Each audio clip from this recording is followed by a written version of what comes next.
We tend to think of the internet as an invisible cloud floating above us, but the reality is much heavier. Almost all of our global data actually travels through massive physical communication cables resting right on the ocean floor. On May 8, 2026, three of these strategic lifelines were simultaneously severed by what security agencies suspect was a hostile nation-state. The disruption was immediate. Data flow halted, affecting 85 million users across the globe. Cloud gaming services collapsed, and internet latency in Europe spiked to 350 milliseconds, making cross-Atlantic digital communication nearly impossible. The geopolitical stakes escalated just as fast. NATO classified the event as an attack on critical infrastructure, issuing a warning that they might invoke Article 5, the principle of collective defense. These attacks revealed that even the most isolated physical connections in our network are susceptible to coordinated sabotage. This physical layer represents the first exposed tier of the vulnerability stack. Moving up from the ocean floor, we hit the corporate platform layer. Here, retail giants like Amazon and Walmart have introduced a new strategy to fight off automated supply chain bots and hardware scalpers. Buying high-demand electronics now requires a mandatory biometric authentication check.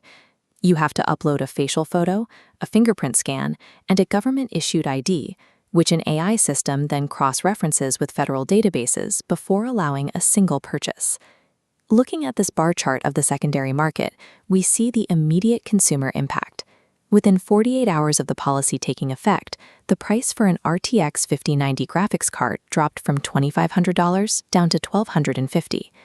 But that lower price tag carries a permanent cost. Millions of Americans are now handing over their unchangeable biometric data to retail conglomerates. Unlike a password, you cannot reset your fingerprint if these corporate servers are breached. Meanwhile, social media platforms are engineering their own privacy shift. Meta abruptly announced the removal of end-to-end encryption from Instagram direct messages. Without encryption, your private messages are exposed to the platform itself. Meta can now analyze your communications using AI, and law enforcement can subpoena those conversations without the legal barriers that protect encrypted data. At the platform layer, corporate gatekeepers are offering physical availability in exchange for the surrender of Fourth Amendment privacy rights. Let's zoom in closer to your personal hardware, starting with the local software layer. Specifically, we need to look at Google Chrome, a browser currently installed on the machines of 3.2 billion users worldwide. Security researchers recently caught Google downloading a 4-gigabyte AI model directly onto users' hard drives. The model is called Gemini Nano, and it was installed without user notification or consent. Once installed, this AI sits locally on your machine and scrapes personal information. It analyzes your browsing history, reads the text and images on your screen, and captures data typed into forms, including passwords. Modern software now aggressively claims local hardware resources, while simultaneously harvesting personal data. Call of Duty Black Ops 7, for example, requires 400 gigabytes of storage space to support a real-time texture streaming technology that loads graphics directly from your SSD. The software layer installed on our personal computers has become a hostile tenant, extracting data and consuming massive amounts of hardware capacity without asking for permission. Finally, we arrive at the absolute bottom of the vulnerability stack, the personal smartphone resting in your pocket. Here, we're seeing the rise of a malware called Ngate. Attackers use fake banking apps to trick victims into holding their actual credit cards against the back of their phones.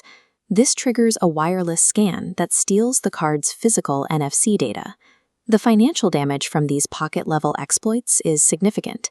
In 1 week, Ngate drained $8.5 million from victims, while 12 fake cryptocurrency wallets on the official App Store stole an additional $18 million. Even more concerning is the Chrome Hero Day vulnerability, CVE 2026-3117. It requires absolutely zero user interaction. An attacker can gain system control simply because your browser loaded a malicious web page in the background. At the pocket layer, standard defenses like avoiding suspicious links are no longer enough to protect a user's identity. Security has become a constant struggle against invisible, hardware-level threats that bypass traditional user caution. Looking at this stack diagram, we can trace the downward journey. From the severed ocean cables at the infrastructure layer, through the privacy breaches of the platform layer, down to the data scraping of local software and the direct exploits residing in our pockets. By May 2026, the standard configuration for digital life has shifted from assumed privacy to constant unconsented exposure. To defend yourself, you have to take immediate action. Move away from compromised social platforms in favor of encrypted messaging apps like Signal, and physically disable NFC protocols on your smartphone when they aren't in use. You should also open Chrome's internal flags menu and manually set the Enable Gemini Nano option to Disabled. To protect your funds from malware, move significant cryptocurrency holdings offline into a hardware wallet. Digital interaction now requires active, daily vigilance to manage the persistent risks of corporate overreach and criminal exploitation. Participating in modern society means accepting that your security is now your own.